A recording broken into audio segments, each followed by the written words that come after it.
యెహోవాకు అనుకూలమైనటువంటి ఉపవాసం, యెహోవాకు ప్రతికూలమైనటువంటి ఉపవాసం గురించి మనం చూసాం.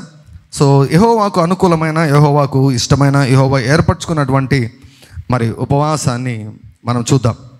ఆల్రెడీ లాస్ట్ టైం నేను కాస్త చెప్పాను. ఈరోజు కొంచెం పూర్తి చేసేదానికి ప్రయత్నం చేస్తాను.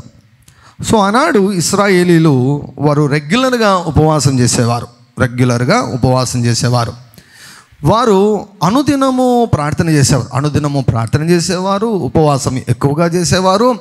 ఏమండి, వారి ప్రార్థనలో వారి కోరికలన్నీ కూడా మంచి కోరికలు ఉన్నాయి. ప్రార్థనలో వారి కోరికలన్నీ పవిత్రంగానే ఉన్నాయి, పరిశుద్ధమైన కోరికలే. సొంత ఇచ్చల కొరకు ఏం చేయడంలా, పరిశుద్ధమైన కోరికలే ఉన్నాయి. ఉపవాసం ఉంటున్నారు, ప్రార్థన చేస్తున్నారు, అంతా బాగుంది. కానీ మనుషులతో వాళ్ళ ప్రవర్తన మాత్రం అస్సలు బాగోలేదండి. మనుషులతో వారి ప్రవర్తన అస్సలు బాగలేదు. మనుషులతో ప్రవర్తించేటప్పుడు కనికరం అన్నటువంటిది లేదు, దయ అన్నటువంటిది లేదు, కటాక్షం అన్నటువంటిది లేదు, ప్రేమ అన్నటువంటిది లేదు. మనుషులతో వారు కఠినముగా వ్యవహరిస్తూ ఉన్నారు.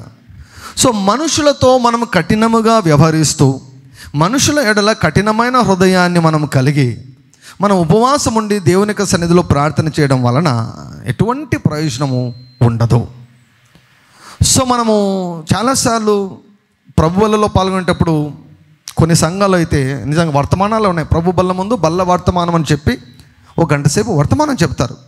ఆ వర్తమానం అంతా ఏంటంటే, నువ్వు పరీక్షించుకో, నువ్వు సరిగా ఉన్నావో లేదో చూసుకో, నువ్వు సరిగా ఉన్నావో లేదో చూసుకో. దేనిలో చూసుకోవాలండి? సరిగా ఉన్నావో లేవో దేనిలో చూసుకోవాలి? చూడండి,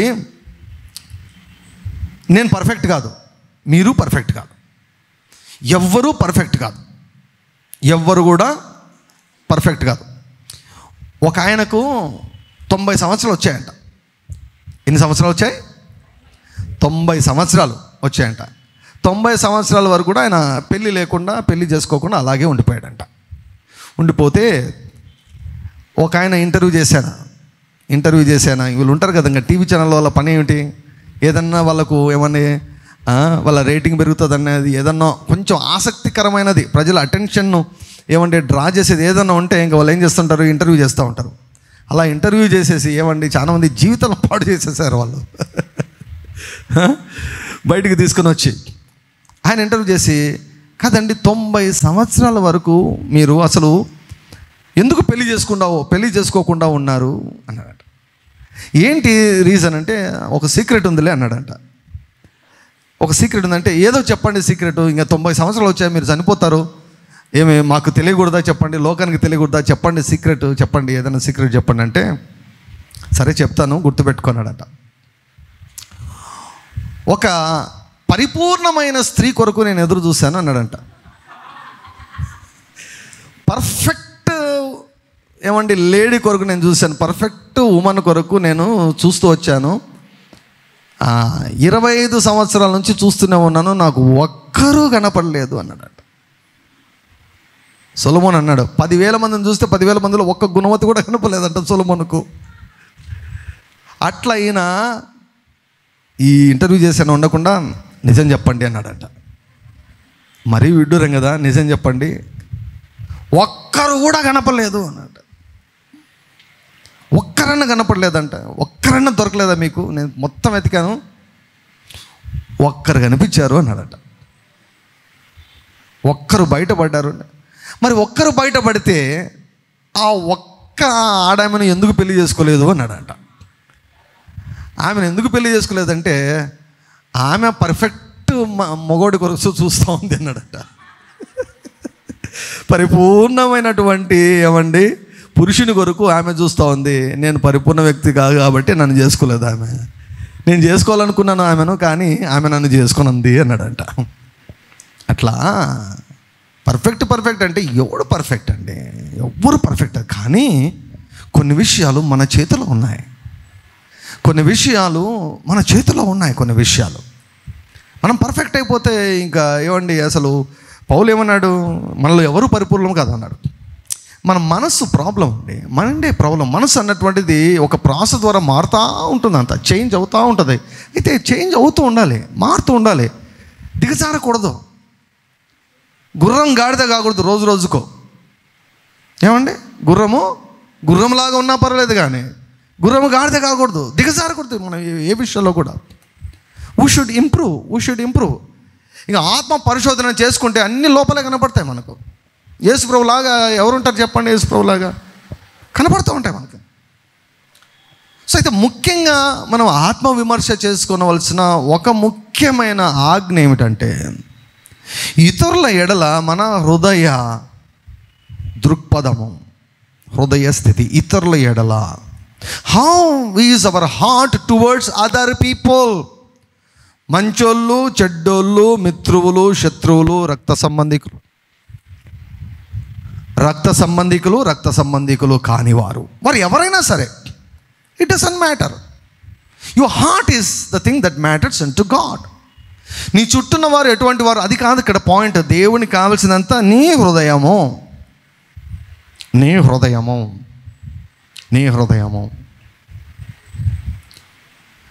నువ్వు మంచిగా ఉన్నావు, వారు మంచిగా లేరు, వారి పాపాలు వాళ్ళు కొట్టుకుపోతారు, పాడైపోతారు. కానీ నీవు మాత్రం నీ హృదయాన్ని బాగా పెట్టుకోవాలి. హల్లెలూయా. మనుషులతో మన ప్రవర్తన, మనుషుల ఎడల మన యొక్క హృదయ స్థితి, ఇది చాలా చాలా కీలకమైన విషయము. ఇశ్రాయేలీయులు ఏం చేస్తున్నారంటే మనుషులతో కఠినముగా ప్రవర్తిస్తున్నారు. కానీ రెండు ఉన్నాయి, ఒక పక్క ఆత్మీయత ఉంది, ఇంకొక పక్క వాళ్ళ సొంత ఇచ్చల ప్రకారం జీవిస్తున్నారు. అటువంటి ఉపవాస ప్రార్థన నాకు ఇష్టమా, నాకు అనుకూలమా అని ప్రభువు అలక్ష్యపరిచే ఉపవాసం అని మనం చూసాం.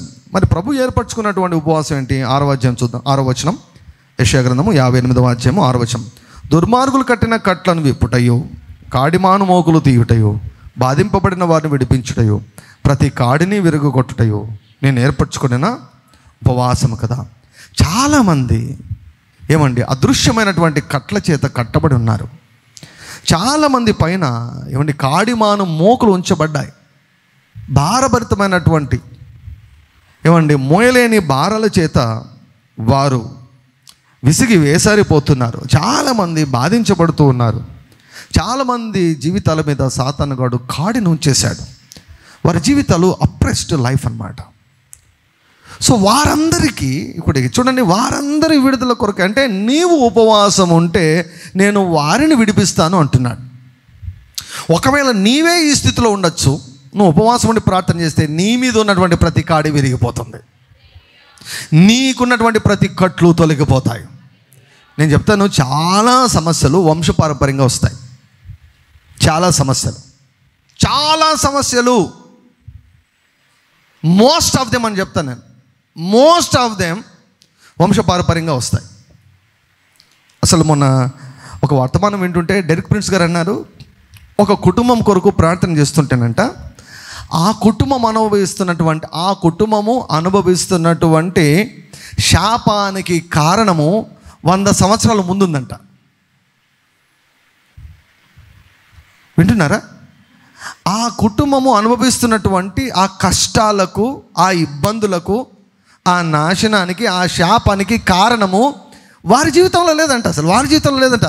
అది ట్రేస్ చేస్తే 100 సంవత్సరాలు వెనక్కి ప్రార్థన చేస్తే వారు ఆ యొక్క శాపం నుంచి వారు బయటకు వచ్చేసారు. హల్లెలూయా. క్రీస్తు మనల్ని ధర్మశాస్త్ర సంబంధమైన శాపం నుంచి విడిపించినా కూడా చాలామంది జీవితాల్లో కాడులు ఉన్నాయి, చాలామంది జీవితాల్లో కట్లు ఉన్నాయి. ఇవన్నీ ఎవరు కట్టింటారు తెలుసా? వాళ్ళ పూర్వీకులు కట్టింటారు. చాలా సమస్యలను చెబుతున్నాను. Many of the demonic problems, దయ్యాలు పట్టిన వాళ్ళు మనకు చాలా కనిపిస్తుంటారు కదా. మధ్యలో వచ్చే దయ్యాలు చాలా తక్కువ. అందుకే కొంతమంది ఎక్కడికైనా ఈ భూస్థాపన కార్యక్రమాలకు వెళ్ళినప్పుడు మనుషులు చచ్చిపోతారు కానీ దయ్యాలు చావవు. వింటున్నారా? జ్ఞానం ఇదే జ్ఞానం. మనుషులు చనిపోతారు కానీ వారిని పట్టుకొని ఉన్న దయ్యాలు చనిపోవు. అందుకే చాలాసార్లు భూస్థాపన కార్యక్రమానికి వెళ్ళినప్పుడు వారు ఖాళీగా వెళ్తారు, వచ్చేటప్పుడు దయ్యాలను తెచ్చుకుంటారు. Many people came to me, నా దగ్గరికి వచ్చారు. అక్కడ భూస్థాపన కార్యక్రమం పోయి వచ్చాను పాస్టర్ గారు, అప్పటి నుంచి నాకు విపరీతమైనటువంటి భయం స్టార్ట్ అయింది. నాకు ఎందుకో తెలియదు, ఏమో తెలియదు. తల్లిదండ్రులకు పట్టి ఉన్నటువంటి దయ్యాలు ఏమండి, వారు చనిపోతే దయ్యాలు కూడా వెళ్ళిపోతాయి అనుకుంటున్నారా? నో. నెక్స్ట్ ఎక్కడికి? ద్వారం తెరవబడి ఉంటుంది, వెంటనే పిల్లల మీదకి వచ్చేస్తుంది. అదే చాలా శాపాలు, చాలా శాపాలకు నువ్వు కారణం కాదు, అయితే నీ తర్వాత తరాలకన్నిటి కూడా ఆశీర్వాదానికి కారణం నువ్వు కావాలి. హల్లెలూయా. యేసు ప్రభు రాకడ ఆలస్యమైతే 3-4 తరాల వారు మా వంశములో పలాని మా తాత నుంచి ఈ ఆశీర్వాదం స్టార్ట్ అయింది, మా యొక్క అమ్మమ్మ నుంచి ఈ ఆశీర్వాదం స్టార్ట్ అయింది, మా నాన్నమ్మ నుంచి ఈ ఆశీర్వాదం స్టార్ట్ అయింది, మా అవ్వ నుంచి ఈ ఆశీర్వాదం స్టార్ట్ అయింది అని తరువాత తరాలు నీ గురించి చెప్పుకోవాలి. Hallelujah. So all the curses and their influences should end with you, should not continue with you. నీతో పాటు కొనసాగి నీ తర్వాత తరానికి రాకూడదు. నీకున్నటువంటి బలహీనతలు నీ పిల్లలకు రాకూడదు. నీవు ఎదుర్కొన్నటువంటి సమస్యలు నీ పిల్లలు ఎదుర్కోకూడదు. ఎందుకు? నువ్వు ఆపేసేయాలి. You should stop it. నీతో ఆగిపోవాలి అంతే. You need to fight. ఇవే కట్లు, కాడి మానుమోకలు ఇవే. ఉపవాసం ఉంటే నేను చెప్పాను కదా, బుద్ధివాక్యం పనిచేస్తుంది, జ్ఞానవాక్యం పనిచేస్తుంది, ఆత్మల వివేచన వరం పనిచేస్తుంది. ఆత్మల వివేచన వరం పనిచేస్తే ఏ దయ్యం పనిచేస్తుందో కనబడుతుంది. బుద్ధివాక్యమో జ్ఞానవాక్యమో పనిచేస్తే దీనికి మూలాలు ఎక్కడున్నాయో నీకు కనిపిస్తుంది. నీకు useful. First of all gifts of the Holy Spirit are helpful to you. పరిశుద్ధాత్మ వరాలు లేకపోతే చేతులు లేనట్టే. పరిశుద్ధాత్మ వరాలు లేకపోతే how can a person live without the gifts of the Holy Ghost అండి. ఈ లోకంలో మరి ముఖ్యంగా క్రైస్తవ జీవితాన్ని పరిశుద్ధాత్మ వరాలు లేకుండా ఎట్లా జీవించగలరు? You need gifts of the Holy Ghost for your self.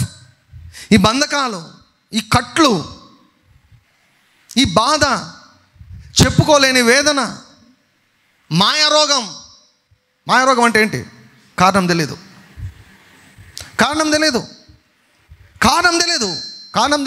మాటికి గర్భస్రావం అవుతుంది. కారణం తెలీదు, మాటికి యాక్సిడెంట్ అవుతూ ఉంటుంది. కారణం తెలీదు, మాటికి సేమ్ సమస్య. కారణం తెలీదు, మాటికి దెయ్యాలు పనిచేస్తూ ఉంటాయి. కారణం తెలీదు. ఈ మాయ సమస్యలన్నిటికీ when you fast and seek the face of God, నువ్వు ఉపవాసం ఉన్నప్పుడు ఏమవుతుందండి? ఇటువంటివన్నీ వెళ్ళిపోతాయి. నీకు వెళ్ళిపోతాయి, నీ ఇంటికి వెళ్ళిపోతాయి, నీ కుటుంబానికి వెళ్ళిపోతాయి, నీ యొక్క చుట్టుపక్క ఉన్నటువంటి వారికి వెళ్ళిపోతాయి. And you can become a great blessing to the people around you. నీ ఉపవాసం ఉండడం ద్వారా దేవుడు ఇటువంటి కార్యాలు దేవుడు నీ జీవితంలో, నీ కుటుంబంలో, నీ చుట్టూన్న వారి జీవితంలో దేవుడు చేయగలడు. హల్లెలూయా.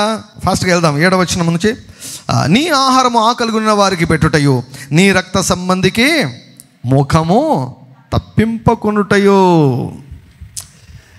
నేను అసలు కొంతమంది విచిత్రమైనటువంటి వ్యక్తులను చూశానండి. విచిత్రమైన వ్యక్తులను, ఎక్స్ట్రీమ్ మనుషులను చూశాను. ఈ విచిత్రమైన వ్యక్తులు ఎలా ఉంటారంటే, వాళ్ళకు సొంత ఇంటి వాళ్ళంటే అసలు లెక్క జమలేదన్నమాట. భార్య అన్నా లెక్క జమల, పిల్లలన్నా లెక్క జమల, బంధువులన్నా అస్సలు ఏమాత్రం కేర్లేదు. కానీ ఊరోళ్ళకైతే మాత్రం మింద పడి సహాయాలు చేస్తూ ఉంటారు. ఎంత విచిత్రం! సొంత కొడుకును పట్టించుకోరు, కూతురును పట్టించుకోరు. కొడుకుతో సరిగా ఉండరు, కూతురుతో సరిగా ఉండరు, భార్యతో సరిగా ఉండరు, రక్త సంబంధికులతో సరిగా ఉండరు. కానీ ఊరోళ్ళతో అయితే ఓ అని పోతారనమాట. ఈ కేటగిరీ ఇదే. రక్త సంబంధికి నీ ముఖము తప్పింపకుండుటయు. ఇవన్నీ చూడండి, మాటికి how you deal with your people.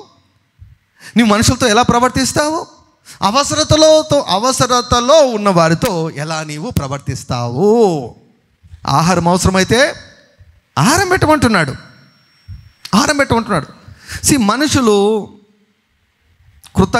మనుషులలో కృతజ్ఞత బాగా తగ్గిపోతుందని ఏమండి తిమోతికి పౌలు గారు రాస్తూ చెప్పాడు. అంతే దినమున అపాయకరమైన కాలములు మనుషులు స్వార్థపరులైపోతారు.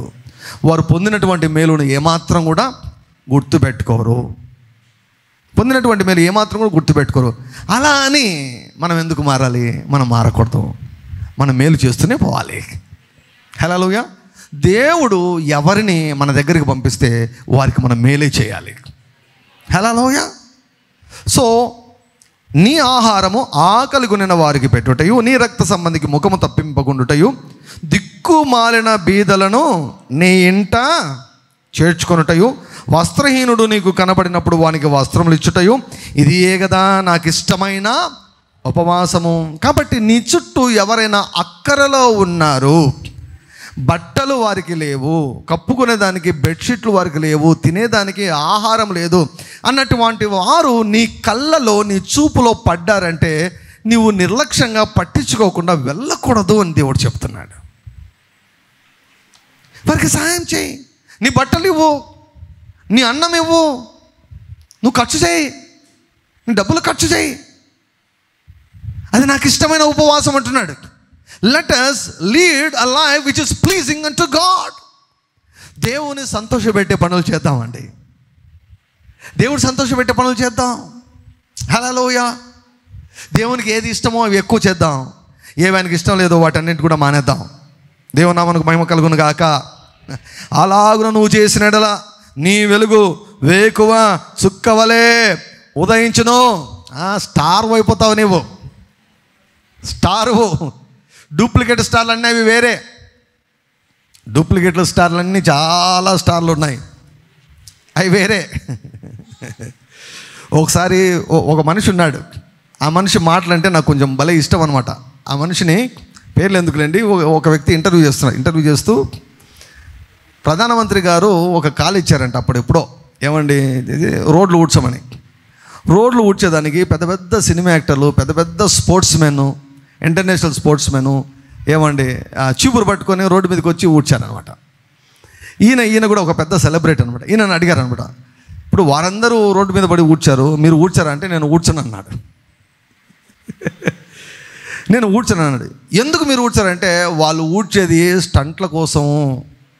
పేపర్లలో టెండూల్కర్ రోడ్డు ఊడ్చాడు, అమితాబ్ బచ్చన్ రోడ్డు ఊడ్చాడు అని పేరు మాత్రం వస్తుంది. వారు నిజంగా దేశానికి సాయం చేయమంటే ₹1 ఇమ్మనండి దేశానికి అన్నాడు.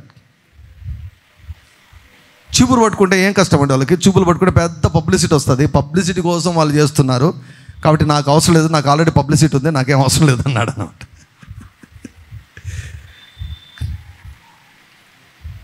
ఎవరికో కనిపించేదానికి అట్లా కాదు. వాళ్ళంతా డూప్లికేట్ స్టార్లు, ఇట్లా మనుషులు కనిపించాలని చేసేవాళ్ళు. ఇలా నిజంగా నువ్వు చేస్తే ఇతరులకు తెలియాలని కాదు, ఇతరులు చూడాలని కాదు, దేవుడు నిన్ను చూస్తున్నాడని. అంత మాత్రం కదా, ఆ వ్యక్తిని చూసి కనికరం చేత కదిలించబడి దయా జాలి కటాక్షము నువ్వు చూపిస్తుంటే దేవుడు అంటున్నాడు నిన్ను స్టార్గా చేస్తానంటున్నాడు. హల్లెలూయా, హల్లెలూయా. అన్ని స్టార్లను తలదిన్నే స్టార్గా దేవుడు చేస్తానంటున్నాడు. నీ వెలుగు వేకువ చుక్కవలే ఉదయించును, స్వస్థత నీకు శీఘ్రంగా లభించును. ఎక్కడికి లింక్ పెట్టాడు చూడండి యేసయ్య. ఏమండి, మనుషులకు సహాయం చేసేదానికి స్వస్థత కలిగేదానికి అది కూడా ఏంటి? ఈ మెసేజ్ ఇంకా ముందుకు చాలా ముందుకు పోయేటట్లుంది, ఇంకా ఆపేస్తాను నేను. ఈరోజు పూర్తి చేద్దాం అనుకున్నాను, కాలేదు, ఆయన ఇష్టం. స్వస్థత నీకు, మళ్ళీ చదవండి అది. పదం చదవండి, పదం. స్వస్థత నీకు శీఘ్రముగా. అందరు చెప్పండి, శీఘ్రముగా. పాస్టర్ గారు 10 ఏళ్ళ నుంచి జబ్బు ఉందండి నాకు, ఎన్ని మీటింగ్లకు పోయినా బాగా లేదండి, చాలా రోజులైంది, ఎందుకో స్వస్థపడేదానికి నాకు ఇంత కష్టమవుతుంది. ఇక్కడ దేవుడు ఏమంటున్నా తెలుసా? స్వస్థత నీకు శీఘ్రముగా లభించును. అంటే త్వరగా. నీకు ఏ రోగం వచ్చినా నీకు త్వరగా బాగైపోతుంది. హల్లెలూయా. త్వరగా బాగా కావడం లేదు అంటే అది ఆత్మీయ షుగర్ ఉన్నట్టు, స్పిరిచువల్ డయాబెటీస్. ఏమండి మీకు షుగర్ ఉందా అంటే వెంటనే పేషెంట్ నాతో ఏమంటారు సార్? ఏం లేదు సార్, ఏం గాయమైనా త్వరగా మానిపోతా సార్. త్వరగా మానిపోతుంది, నాకు ఏం గాయమైనా త్వరగా మానిపోతుంది అంటారు అనమాట. అది షుగర్కు.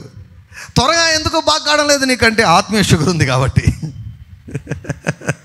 ఆత్మీయ షుగర్ ఉంది కాబట్టి త్వరగా బాగా కావడం లేదు. ఇక్కడ దేవుడు ఏమంటున్నాడు? స్వస్థత త్వరగా లభిస్తుంది నీకు.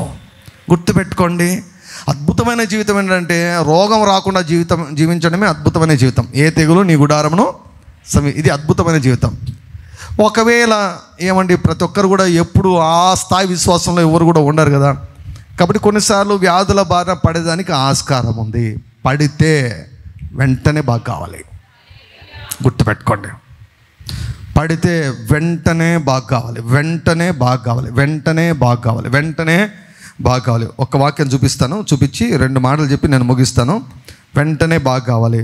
చెప్పండి అందరూ. శీఘ్రంగా స్వస్థత, శీఘ్రముగా స్వస్థత, శీఘ్రముగా స్వస్థత, త్వరగా ఆరోగ్యము, త్వరగా ఆరోగ్యము.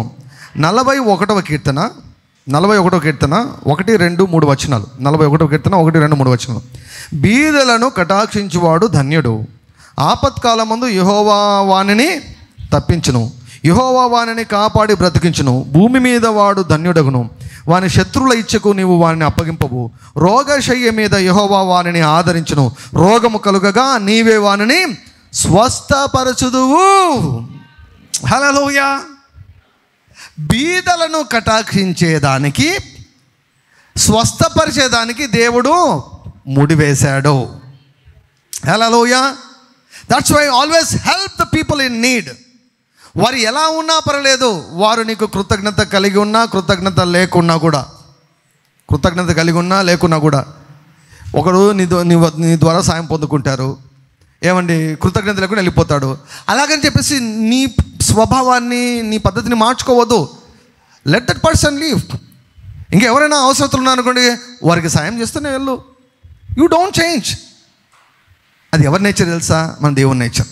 మేలు చేయడం మానడం, మేలు చేయడం మాననటువంటి దేవుడు. హల్లెలూయా. మనం కూడా అలాగే కావాలి, మనం కూడా అలాగే కావాలి. నేను చిన్నపాటి రీసెర్చ్ చేశాను. ఎవరి మీద? హరిగోమ్స్ అంకుల్ గారి పైన రీసెర్చ్ చేశాను. నేను అడిగాను, అంకుల్ గారిని కూడా అడిగాను, అంకుల్ మీరు ఇన్నిసార్లు సిక్ అయ్యారు, ఇన్నిసార్లు. ఒకసారి మోకాలికి క్యాన్సర్ వచ్చిందంట అంకుల్కి.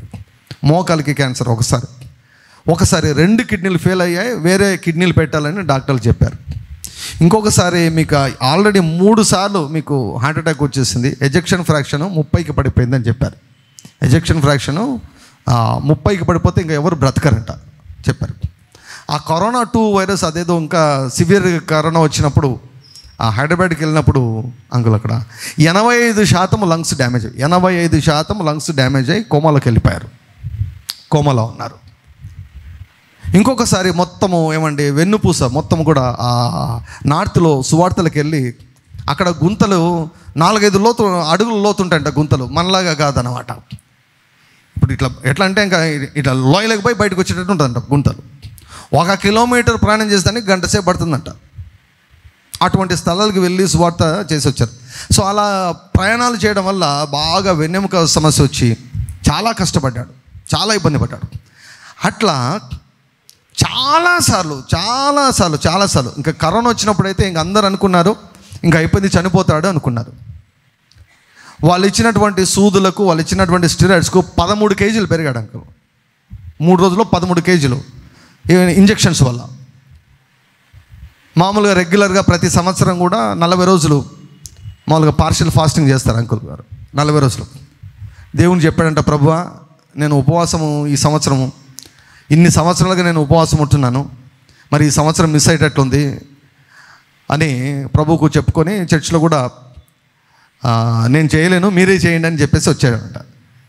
శనివారం అంట అది. శనివారము హైదరాబాద్ నుంచి వచ్చాడు.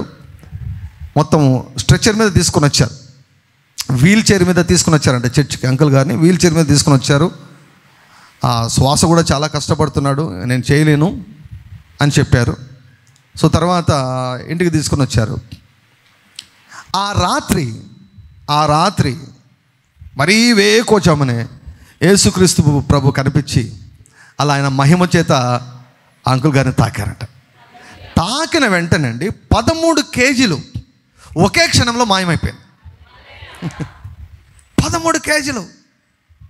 సో బరువు తగ్గాలనుకున్న వాళ్ళు ఎవ్వరు భయపడద్దండి. ఒకే క్షణంలో మీ బరువు అంతా తగ్గిపోయి మీరు ప్యాంట్ ఇట్లా పట్టుకొని పోవాల్సి వస్తుంది చర్చిలోంచి. హల్లెలూయా. లేకపోతే జారిపోతాయి అన్నమాట. ఇట్లా పట్టుకొని పోవాల్సి వస్తుంది ప్యాంట్లో. హల్లెలూయా. ఏమైనా జరుగుతాయండి. దేవుడు నాకు చెప్పాడు, ఇంకా అద్భుతాలు జరుగుతాయి అన్నాడు దేవుడు. ఇక అద్భుతాలు విస్తరిస్తాయి, అద్భుతాలు విస్తరిస్తాయి, బరువు కూడా తగ్గిపోతారు. ఇటువంటి సాక్ష్యాలు కూడా మనం వినబోతున్నాం. సూపర్ న్యాచురల్ వెయిట్ లాస్ అంటే ఏంటో ప్రజలకు రుచి చూపించబోతున్నాం మనం. హల్లెలూయా. మన ఆంధ్ర తెలంగాణలో భారతదేశంలో పెద్దగా అవి వినపడలేదు, కనపడలేదు. వినపడతాయి, ఇంకా కనపడతాయి అవి. Supernatural weight loss. Hallelujah. మీరు డైటింగ్లు అవన్నీ కూడా అవి చేయడం మంచిదే, కానీ అవన్నీ లేకుండానే సూపర్ న్యాచురల్గా దేవుడు ఏమండి కనికరం చూపించేసి దేవుడు సబ్సిడీ ఇవ్వబోతున్నాడు, డిస్కౌంట్ ఇవ్వబోతున్నాడు దేవుడు, ఏమండి ఆఫర్ ఇవ్వబోతున్నాడు దేవుడు. సరే నీ ప్రయాసం నేను చూశాను, నేను తగ్గిస్తాలే, ఇప్పటి నుంచి అయినా కొంచెం నోటిని కంట్రోల్లో పెట్టుకో, గొంతుకు కత్తి పెట్టుకో అని దేవుడు చెప్తాడు. హల్లెలూయా. హల్లెలూయా. ఒకే క్షణంలో 13 కేజీలు తగ్గాడంట. వెంటనే రబ్బర్ లాగా లేచి కూర్చున్నాడు, కంప్లీట్గా హీల్ అయిపోయాడు, లంగ్స్ కొత్తవి వచ్చేసాయి. పొద్దున్నే లేచాడు, ఫుల్ సూటు బూట్ అంతా మొత్తం వేసేసుకొని అందరికంటే ముందు పోయి చర్చిలోకి పోయి ఉన్నాడంట. వచ్చిన వాళ్ళందరూ కూడా దయ్యమేమో అనుకున్నారంట. చెప్తున్నా సార్, నన్ను చూసిన వాళ్ళంతా కిందికి పైకి చూసినారు సార్. ఎందుకంటే ముందు శనివారం చూసిన వాళ్ళు నన్ను వీల్ చైర్లో ఆయాసంతో ఉన్న, అసలు గాలి పీల్చుకునేదాన్ని కూడా వీలైన స్థితిలో నేను ఉన్నా. మరుసటి రోజు సూటు బూట్తో మొత్తం అంతా రాయలుగా హుందా కనపడే లోపల వాళ్ళు దయ్యం అనుకున్నారు సార్ నన్ను. కాసేపటి వరకు కూడా నమ్మలేకపోయారు. నేను అడిగాను, అంకుల్ ఇన్నిసార్లు మీరు సిక్కయ్యారు, ఇన్నిసార్లు మీరు సిక్కయ్యారు, ప్రతిసారి కూడా మీరు వెంటనే బాగైపోతున్నారు. నేనైతే చూడలేదండి, ఎవరిని అంత చూడలేదు. సిక్ కావడం, వెంటనే బాగడం, అన్నీ ఎట్లాంటి తెలుసు, అన్నీ కిడ్నీలు మొత్తం డ్యామేజ్ అయిపోవడం, లంగ్స్ మొత్తం డ్యామేజ్ అయిపోవడం, మోకాళ్ళలో క్యాన్సర్.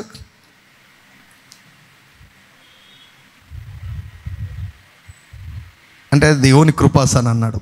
కానీ నేను చూసింది, నేను గమనించింది ఏంటంటే 41వ కీర్తన. కొన్ని ఏళ్ళ నుంచి 450 మంది అనాథ పిల్లలకు మీరు కూడా చూసుకోలేరు, అట్లా చూసుకుంటున్నాడు. మనం కూడా చూసుకోం, మన పిల్లలం మనం కూడా చూసుకోం. ఒకసారి నాకైతే మాత్రం ఈసారి ఒక బస్ వేసి, కానీ జస్ట్ ఆ స్కూల్ దగ్గరికి మిమ్మల్ని తీసుకోవాలనిపిస్తుంది నాకు. ఆ స్కూల్ దగ్గరికి తీసుకోవాలనిపిస్తుంది నాకు. అసలు ఏమండి, వాళ్ళు వేసుకునే బట్టలు, వారు తినే తిండి, వారు ఉండే హాస్టలు, వారి సౌకర్యాలు, వాళ్ళకు నిజంగా వాళ్ళ తల్లిదండ్రులు అంతా చనిపోయారు, వాళ్ళు బ్రతికి ఉన్నా కూడా వాళ్ళ పిల్లల్ని అలా చేసేవాళ్ళం కాదు.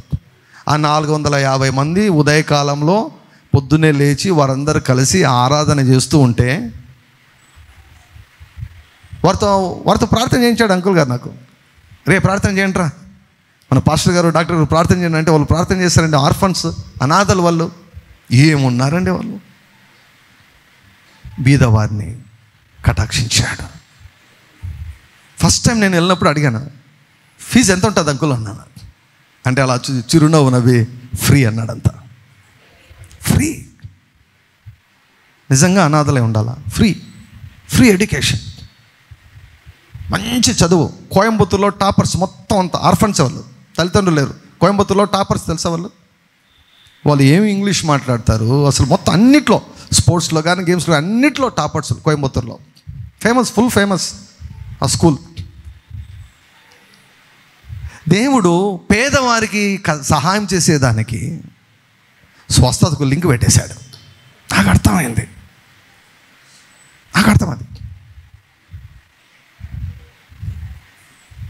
He always helps. ఆల్వేస్ ఎప్పుడు ఇస్తూనే ఉంటాడు. ఎప్పుడు ఇస్తూనే ఉంటాడు. పేదవారంటే సాయం చేస్తాడు. జోబులో డబ్బు ఉందంటే చాలు. ఒకసారి ఒక కుటుంబం వచ్చిందంట, అయ్యా మా కోసం ప్రార్థన చేయండి, మాకు చచ్చిపోవాలి, 1,00,000 రూపాయలు మాకు అప్పు ఉంది, మా వల్ల కాలేదని అనిపించింది, మా స్థాయికి మా స్తోమతకు మేము 10,000 అప్పు చేస్తే అది 1,00,000 రూపాయలు అయిపోయింది, మా వల్ల కాదయ్యా చచ్చిపోవాలి, మా కోసం ప్రార్థన చేయండి అంటే అప్పుడే ఎవరో కానుక ఇచ్చారంట 1,00,000 రూపాయలు. ఎవరో ₹1,00,000 కానుకిస్తే ఆ ₹1,00,000 తీసేసి ఇచ్చేసి పోయి అప్పులు కట్టేసి మీరు బాగా దేవుని బాగా ఆరాధించండి, దేవునికి నమ్మకంగా జీవించండి చెప్పి పంపించంటారు. ఇట్లా కొల్లాలన్నమాట. దేవుడు అన్యాయస్తుడు కాదండి. ఈ వాక్యం ఏం చెప్పాడు? బీదలను కటాక్షించు వాడిని యెహోవా కప్పించువాడు. రోగశయ్య మీద ఉన్నప్పుడు యెహోవా వానిని స్వస్థపరచును. స్వస్థత శీఘ్రంగా రావాలా? త్వరగా హీల్ కావాలా? త్వరగా హీల్ కావాలని ఉందా? మీ కోడల్ని ప్రేమించు, మీ అత్తని ప్రేమించు, మీ పక్కింటలతో తర్వాతలే. రక్త సంబంధికులంటే ఎవరు? మీ అత్తనే. రక్త సంబంధికులంటే ఎవరు? మీ కోడలే. హల్లెలూయ. తల్లి కూతులలాగా అత్త కోడళ్ళు మన పరిచర్య ద్వారా మారుదురుగాక. అత్తా కోడలు అంటే పాము ముంగీస కాదండి. ఎందుకు ఉండాలండి అట్లా? చెప్పండి, ఎందుకు ఉండాలి అట్లా? ఆమె వేరే ఇంటి నుంచి వచ్చింది, నీ కూతురు కదా, డాటర్ ఇన్లా కదా, ఆమె కూతురే కదా, చట్ట ప్రకారం కూతురే కదా. ఇంకో కూతురు అని ఎందుకు అనుకోకూడదు? అల్లుడిని ఇంకో కొడుకు అని ఎందుకు అనుకోకూడదు? కొడుకుతో ఒక రకంగా వ్యవహరిస్తావు, అల్లుడితో ఒక రకంగా వ్యవహరిస్తావు, మీ నాన్నతో ఒక రకంగా వ్యవహరిస్తావు. మీ మామ అంటే చులకన, ఏమంటే పిల్లనిచ్చినవాడంట. ఎవరు నేర్పించారు ఇవన్నీ? ఈ కల్చర్ అంతా ఎక్కడి నుంచి వచ్చింది? వాటికి ఫుల్ స్టాప్ పెట్టాలి. Do you want be healed? Do you want to see healing quickly? Do you want experience a speedy healing? స్వస్థత శీఘ్రముగా రావాలని నువ్వు కోరుకుంటున్నావా?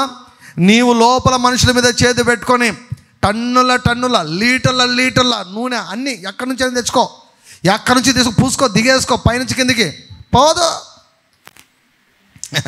లెక్కంతా నూనె బాటలకు పెడుతుంటారు కొంతమంది, లెక్కంతా నూనె బాటలు పెడుతుంటారు. మొత్తం ప్రపంచం అంతా తిరిగిరా. దేవుడు ఇక్కడ చూడండి, సింపుల్ టిప్పు పెట్టాడు ఇక్కడ. సింపుల్ హీలింగ్ స్పీడ్గా జరగల.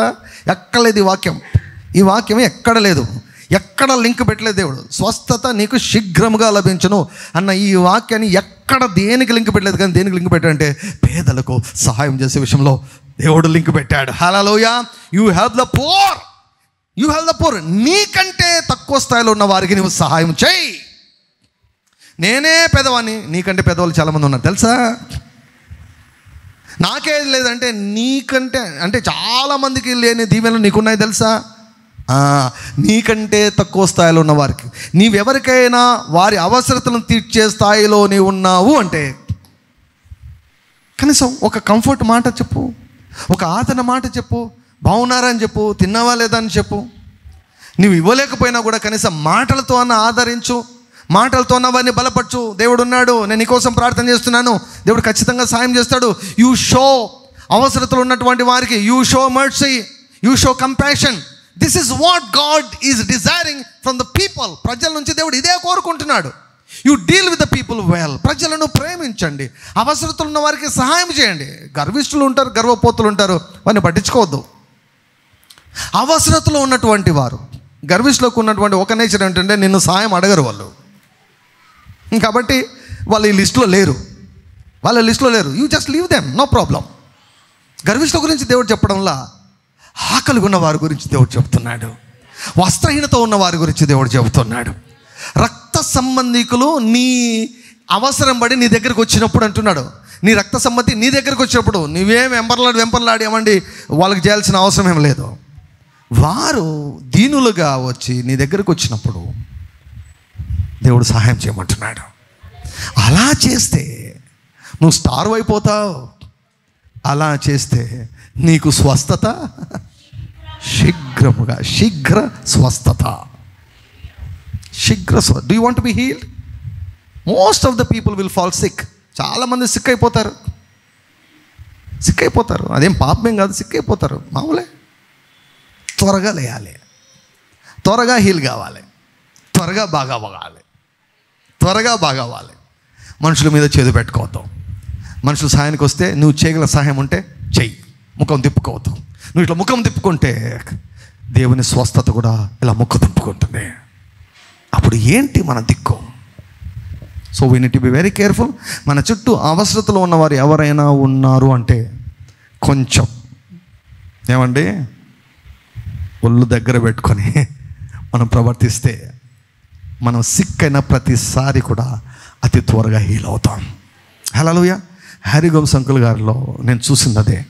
ఎందుకు ఆయన అంత భయంకరమైన జబ్బులు వచ్చిన టక్క టక్క టక్క టక్క బాగాయి. మొన్న పరీక్ష చేస్తే డాక్టర్ గారు చూసి మీకు 25 సంవత్సరాల వారికి ఉన్న గుండె మీకు ఉంది అని చెప్పారట. 70 సంవత్సరాలు దగ్గర అంకుల్ గారికి 25 సంవత్సరాల వారికి ఉండాల్సిన గుండె మీకు ఉంది అన్నారట. దేవుడు కొత్త గుండెనిచ్చాడు, కొత్త కిడ్నీస్ ఇచ్చాడు, కొత్త లంగ్స్ ఇచ్చాడు, కొత్త మోకాలు చిప్పలు ఇచ్చాడు. మన కళ్ళ ముందే ఒక వ్యక్తి, ఒక దైవజనుడు దేవుడి నుంచి క్రొత్త అవయవాలను పొందుకున్నాడు, కటాక్షమును పొందుకున్నాడు.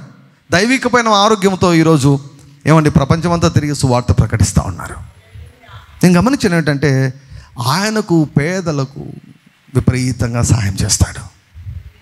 పేదలను తన కన్న బిడ్డలాగా చూసుకొని పోషిస్తున్నాడు. హల్లెలూయా. సరైనది నమ్ముతున్నాడు, ఆరోగ్యం దేవుని చిత్తమని నమ్ముతున్నాడు, దేవుని స్వరం వినగలుగుతున్నాడు.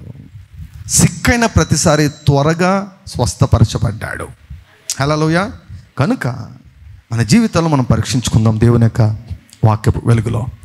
Let us be careful about the people around us. దయ్యాల కంటే మనుషులతోనే మన ప్రవర్తన చాలా ముఖ్యం, చాలా ముఖ్యం.